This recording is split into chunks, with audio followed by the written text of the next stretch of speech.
My name is Michael Seifert. I'm the founder and CEO of PublicSq.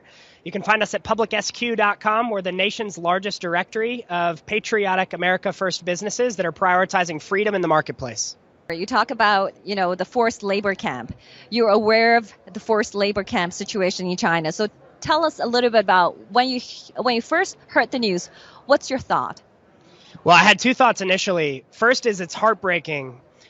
And it's especially heartbreaking because American business is actually promoting that type of abuse of human rights.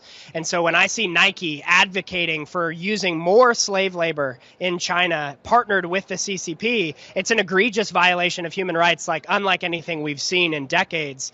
And for us, that's again, it's heartbreaking because that's a business that should be promoting freedom. The United States is supposed to be a beacon of freedom. How come we're allowing our businesses to actually abuse human rights of brothers and sisters around the world? That's not fair. And so it rose a great sense of injustice within me and a desire to see that change, which is why our platform exists. Awesome. Thank you so much. So we know that CCP has done a lot more evil things to Chinese people, not just a forced labor camp. There's a lot more, forced abortion, like genocide in Uyghur. So and recently the COVID lockdown. And do you know a little bit more? Tell us a little bit more. What do you think? Why the victims? Why the Chinese people are the biggest victim of this totalitarian regime? Tell a little bit about your thoughts on that. Well, I think the challenge with the CCP is that it's largely subject to one man, and there's no separation of powers. And so when you have Xi Jinping allowing for basically a uniparty to take over the country, there's no checks and balances, there's no accountability. And so what makes it especially dangerous is you have the largest country in the world with the largest population by far dictated completely by one man. That is completely antithetical to individual human flourishing and the liberty that can allow for a state to prosper. Ultimately, if you have a one-party state like this, there's an expiration date on it. It can't last forever. And so we're seeing a lot in China that's evidence of that reality right now. Brilliant. So that's great. So when you talk about the totalitarian regime, about subject to one person, one man, and above everybody, literally the emperor.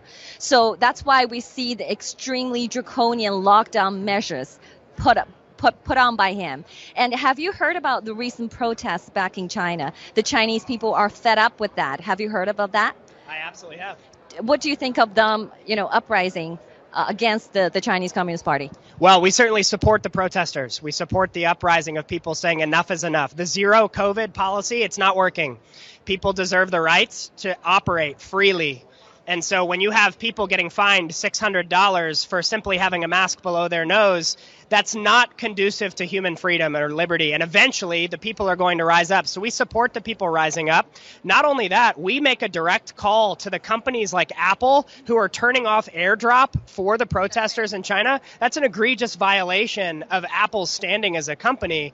It's a horrible thing for a company that large to be partnered with the CCP to infringe the rights of the people.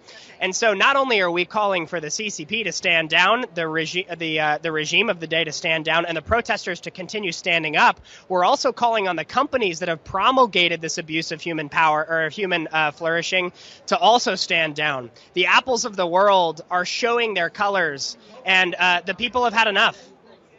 Actually, this recent incident you mentioned about Apple is not a standalone incident. Actually, Apple did the same egregious things in Hong Kong protests back in 2019.